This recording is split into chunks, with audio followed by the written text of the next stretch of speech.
Hello, my friend, and welcome to Wisdom Trek. I am Guthrie Chamberlain, your guide to wisdom and creating a living legacy. Thank you for joining us for our 5-day-per-week Wisdom and Legacy Building podcast. Today is day 491 of our trek, and it is Wisdom Wednesday. Every Wednesday along Life's Trail, we will dig for the nuggets of wisdom that are found in the book of Proverbs. Today, we will explore the second half of chapter 24. We are broadcasting from our studio at the Big House in Marietta, Ohio. On the day this podcast is released, Paul and I will be heading to Arizona to work with our partners on our construction project in Mesa. Phase 1 of the project is winding down, and we are starting to plan for Phase 2. The beginning of the next phase is dependent on sales of the units that are currently built, so the actual start date is not known for sure. Since our company is the general contractor and not the actual developer, we do have some other projects that may fill in the gap between the two phases. Planning is so important on a project large or small, and King Solomon was considered one of the greatest builders of all time. He addresses this in the passage that we are exploring today, when in verse number 27 he says, "Do your planning." But let's back up and start with verses 17 and 18. "Don't rejoice when your enemies fall. Don't be happy when they stumble. For the Lord will be displeased with you and will turn his anger away from them." Our natural tendencies are to rejoice or gloat when something bad happens to those who have hurt us or are against us. We should do the opposite, though. We should love them, help them, and pray for them. God may be taking them through a time of testing to bring them to Him. If we rejoice and gloat, God will be displeased with our action and turn His trials away from them. Verses 19 and 20. "Don't fret because of evildoers, and don't envy the wicked, for evil people have no future, and the light of the wicked will be snuffed out." It's so easy to get caught up with the lifestyles and habits of those who desire to do evil. It may even be attractive to us at times. We should not be fooled. Those who practice evil have no hope because their hope and faith is based in falsehood. Verses 20 and 21. "My child, fear the Lord and the king. Don't associate with rebels, for disaster will hit them suddenly. Who knows what punishment will come from the Lord and the king?" We can be comforted to know that God has control of the leaders of every country. He allows certain leaders to be in power and others to be disposed. We should not rise up with those who rebel against God's permitted authorities.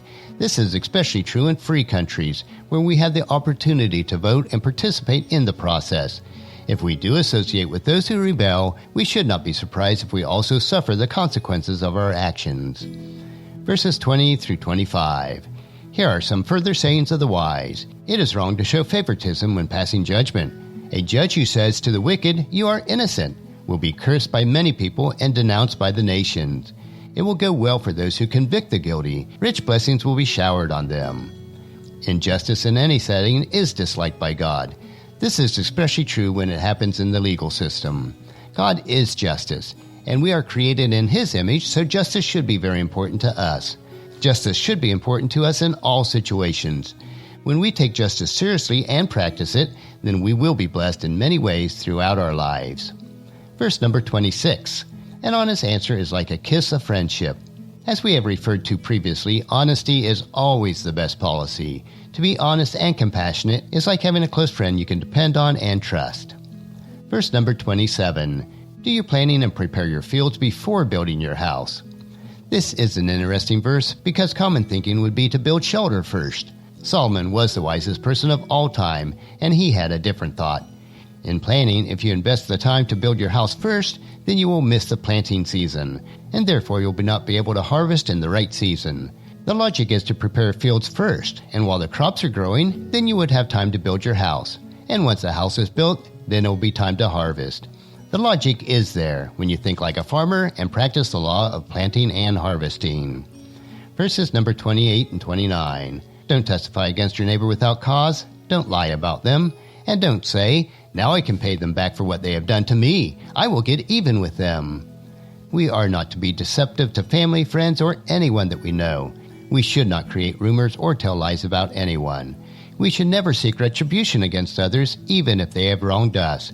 Several passages in the Bible tells us that God will provide justice. We do not have to seek retribution ourselves. And the last passage is verses 30 through 34. "I walked by the field of a lazy person, the vineyard of one with no common sense. I saw that it was overgrown with nettles and covered with weeds, and its walls were broken down. Then I looked and thought about it, and I learned this lesson. A little extra sleep, a little more slumber, a little folding of hands to rest. Then poverty will pounce on you like a bandit, and scarcity will attack you like an armed robber. The final section of Proverbs 24 speaks in depth about one who is lazy. First, Solomon equates a lazy person to someone who has no common sense. A lazy person is easy to spot because their lives and their responsibilities will show evidence of a lazy lifestyle. The example given here is their property will be overgrown and not taken care of. We can learn a lesson here. A person who is lazy will not fulfill their responsibilities, and as a result, they will be overtaken with poverty, as surely as a bandit or robber will steal from an unexpected victim. Well, today we explored 8 more wise sayings, which leaves us with much more to consider. Next Wisdom Wednesday, we will continue on the trail of more Proverbs that were assembled by King Hezekiah. These Proverbs continue to provide us with more wisdom, insight, and understanding. And regardless of where you are on your faith walk, if the precepts of the Proverbs are followed, your life will be rich and satisfying. So I encourage you to take them and plant them in your heart so that you'll reap a rich harvest of wisdom. Tomorrow we will hike another short trail in our Wisdom Unplugged series, where we will discover an inspirational wisdom quote. So encourage your friends and family to join us, and then come along with us tomorrow for another day of Wisdom Trek, creating a legacy. That will finish our trek for today. Just as you enjoy these daily doses of wisdom, we ask you to help us to grow Wisdom Trek by sharing it with your friends and family through email, Facebook, Twitter, or in person when you meet with them, and invite them to come along with us each day. And I would challenge you today to take just one precept that we learned in today's Proverbs and commit yourself to applying it to your life. The journal for today's trek is available at wisdom-trek.com, and thank you so much for allowing me to be your guide, your mentor, but most importantly, I am your friend, as I serve you through the Wisdom Trek podcast and journal. And as we take this trek of life together, let us always live abundantly, love unconditionally, listen intentionally, learn continuously, lend to others generously, lead with integrity, and then leave a living legacy each day. I am Guthrie Chamberlain, reminding you to keep moving forward, enjoy your journey, and then create a great day every day. See you tomorrow.